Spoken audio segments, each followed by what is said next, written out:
Aujourd'hui, je vous allais apprendre comment utiliser ici Excel pour extraire le centre de ces intervalles et puis calculer la moyenne. Nous avons l'effectif, nous avons les classes.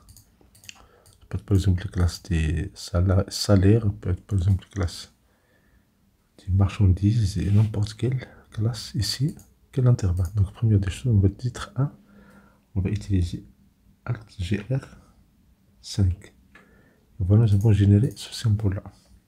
Donc en bas, on va faire CTRL E. Pour titre numéro 2, on va faire ici 800. Et on va faire CTRL E. Puis on fait point virgule. On va faire CTRL E pour remplissage automatique. Et ici, on va faire 1000. Et puis CTRL E pour avoir les autres valeurs. Et puis Alt GR5.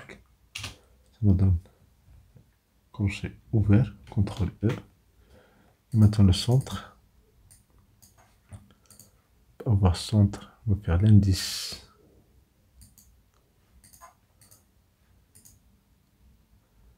Ici, c'est égal moyenne des deux valeurs. Valeur D2, point virgule, valeur F2. On ferme la parenthèse, on fait OK. On fait un double clic. Maintenant, la moyenne. Maintenant, pour calculer la moyenne, il suffit de prendre ici ces valeurs effectifs fois le centre des intervalles sur le total des effectifs. On va faire ici égal son prod, on ouvre la parenthèse, on prend le centre des intervalles, étoiles, les effectifs, c'est-à-dire B2 jusqu'à B10. On ferme la parenthèse et on divise par la somme des effectifs.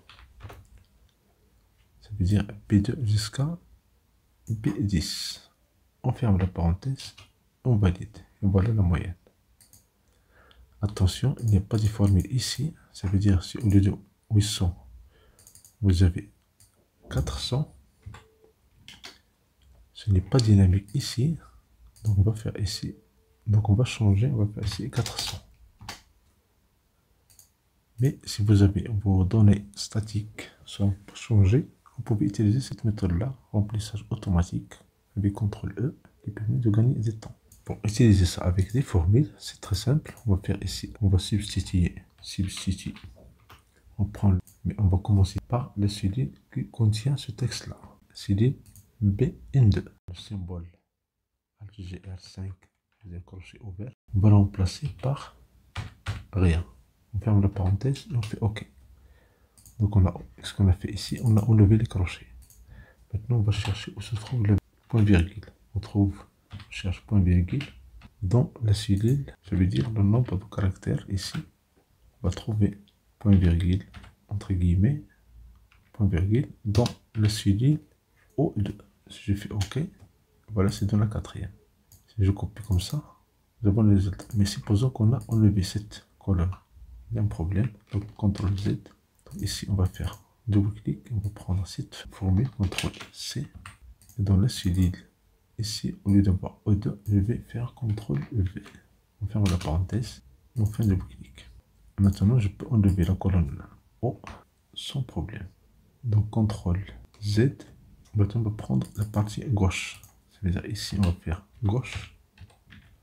On ouvre la parenthèse, on prend la cellule O2, point virgule, le nombre où se trouve, ou bien le lieu où se trouve, point virgule. Ça veut dire cellule P2. Je fais OK.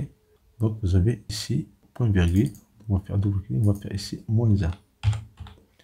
Si je fais OK, voilà le résultat. J'ai fait double clic, voilà le résultat. Mais supposons que j'ai enlevé une ligne ici, par exemple cette colonne, il y a un problème. Donc CTRL Z, on va faire ici, on va copier O2, CTRL C, on ouvre la parenthèse, je clique, je vais changer ici O2 par CTRL V pour copier la formule. Même chose pour P2, donc P2. Je vais prendre toute la formule ici, CTRL C, et je vais la copier dans O2 ici.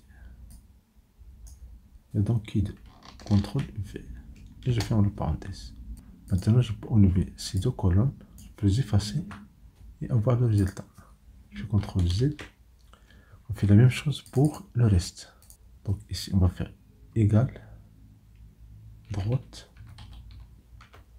Donc ici, la cellule O2, point virgule. On fait le nombre de caractères de la même cellule O2. Si je fais moins la position de la virgule, si je fais OK, voilà le résultat. Je fais un double clic. Donc je copie la formule ici. Si je change ici, si j'ai 700, et puis j'ai ici 750,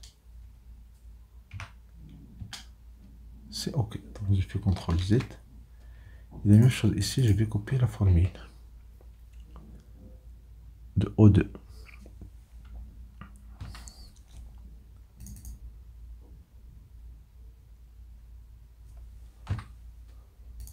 Je fais double clic sur O2, je fais CTRL C, échappe.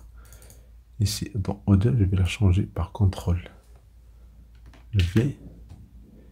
Et la même chose ici, dans O2, par CTRL V. Ce n'est pas fini parce que si j'enlève, par exemple, la colonne P, il y a un problème ici. Donc, CTRL Z. J'ai encore la cellule ici, P2. Donc, je prends la cellule P2, je copie la formule. Cette cellule, CTRL C. Et dans R2, je fais un double clic, je vais faire P2, je vais la sélectionner, je vais faire CTRL V. Et je fais OK. Donc voici les formules utilisées. Maintenant, on peut effacer ces colonnes et le résultat reste. Si j'ai ici 700, si j'ai ici 900 jusqu'à 950,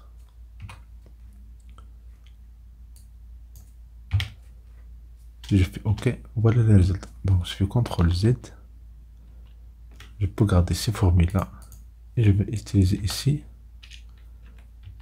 formule à texte. Je fais un double clic,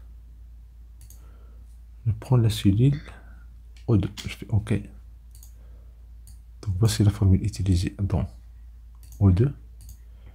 Je copie pour avoir les formules dans les autres cellules. Voilà la formule utilisée dans P, la colonne P. Et voilà la formule utilisée dans la colonne Q. Et bien sûr, voici la formule utilisée dans la colonne R. Donc avec les fonctions texte Excel, vous pouvez faire beaucoup de choses. Merci pour votre attention. Si vous me soutenez, c'est une occasion pour ce votre vidéo utile et agréable.